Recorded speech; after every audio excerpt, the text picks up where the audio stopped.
I'm ABC 13 meteorologist Jamey Singleton. Your forecast a bit icy outside as we go into late Thursday night into early morning on Friday. The concern I really have is for the morning commute out there. Some of the roadways are going to get slick out there, especially in the shady areas, bridges and overpasses. So the freezing rain advisory is up from midnight through 9 a.m. Thereafter, it's just a cold rain, but as we saw over the weekend, it doesn't take a lot of moisture to produce problems out there. One thing we kind of have going for us is that high temperatures so far for your day have been up into the 40s and 50s across the area for Wednesday, but after the sun sets, temperatures will be dropping off out there down into the 30s under clear skies. And so if we can keep the skies clear enough, those temperatures will continue to kind of bottom on out at that critical level. Plus the air is very dry, so even though it may not actually get to freezing right as it starts to rain,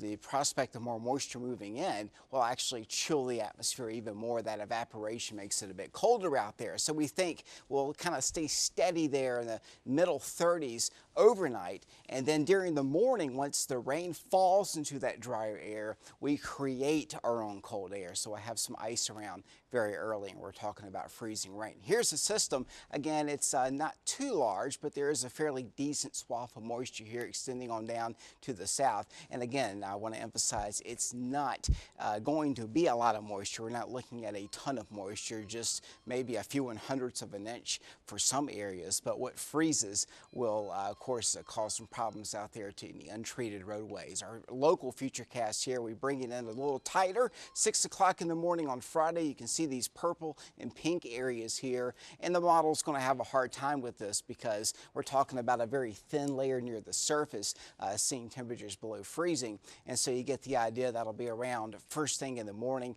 5, 6, 7 o'clock in the morning. And then thereafter, it's just a bit of a drizzly and rainy scenario with all the cold air retreating and moving up to the north. And that rain actually continues into part of the weekend where it could intensify to more of a moderate to steadier rain for Saturday afternoon. So the weekend looking a bit soggy, finally clearing out toward the second half of the weekend on Sunday. So increasing clouds, or watch for the freezing rain and the ice after midnight. Again, those country roads and roads that are untreated, you want to watch for those by, say, 3 or 4 in the morning.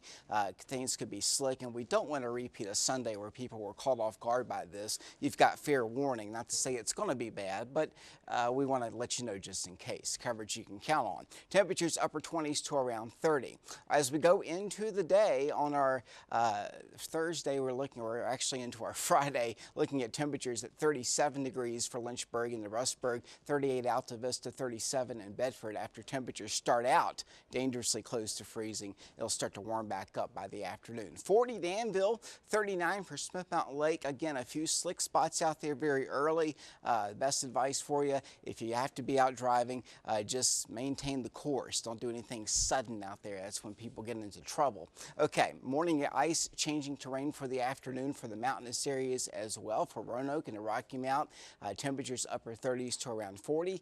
And then as we move ahead into Saturday, we're back up to 54, a very mild day. We finally get this cold air out of here. It turns breezy for Sunday at 52, and it really stays mild into next week. Look at these low temperatures above freezing. That's a nice change of pace, but the only fly in the ointment is going to be early on Friday morning. We're going to be watching it in the ABC 13 Weather Center. I'll keep you up to date on Facebook as well, so keep it tuned in to ABC 13 for the very latest.